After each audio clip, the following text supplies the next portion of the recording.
I'm Dr Agnew-Davies and Director of Domestic Violence Training Limited, and I'm a clinical psychologist by background. As health professionals, we are trained to do no harm, but this is the question I would ask you. If we do not address abuse, might that not do more harm? All an abuser requires us to do is nothing. Domestic violence services, both locally and nationally, are available. You do not have to be an expert in domestic violence. You just need to know where to refer.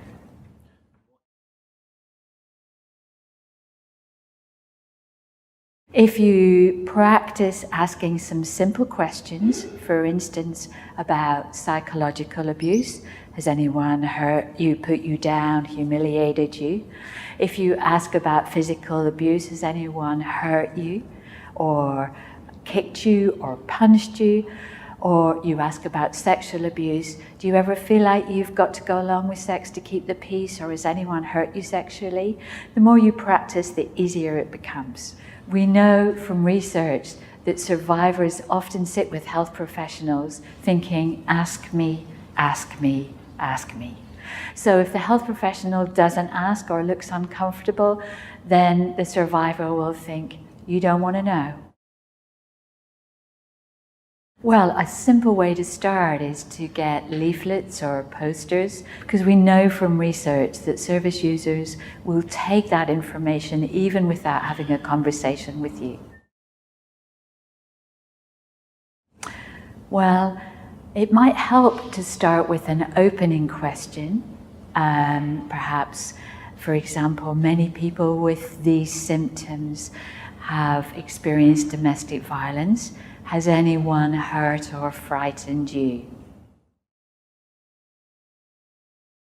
If somebody discloses abuse, then it is really important that you offer what I would call a key message, such as, thank you for telling me.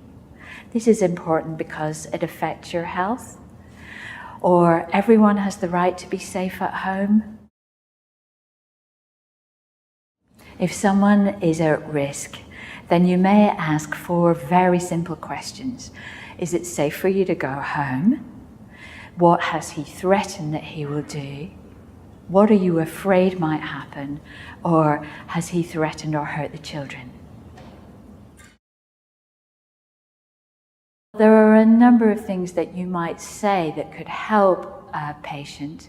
For instance, there is help out there, or can I recommend a number or give you a card if it's safe for you to take away? I offer people the National Domestic Violence Helpline number, which is very easy to remember. It's 0808 because it is free, 2000 because we're in a new century, and 24/7 because it's there 24 hours a day, 7 days a week, in case they need it.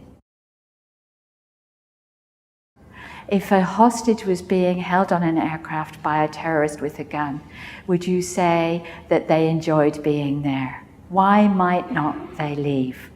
They don't leave because they're frightened, and many victims effectively are hostages at home. Leaving or escaping from domestic violence is a process.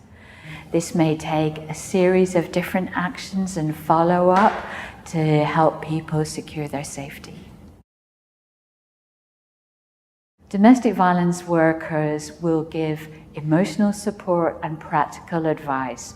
They will help patients think through their options so that the person has more informed choices about what to do. You could go onto the AVA Project website where there are a number of toolkits, including Complicated Matters. And there is a book that was edited by Louise Howard, Jean Fader, and myself that was published by the Royal College of Psychiatrists called Domestic Violence and Mental Health.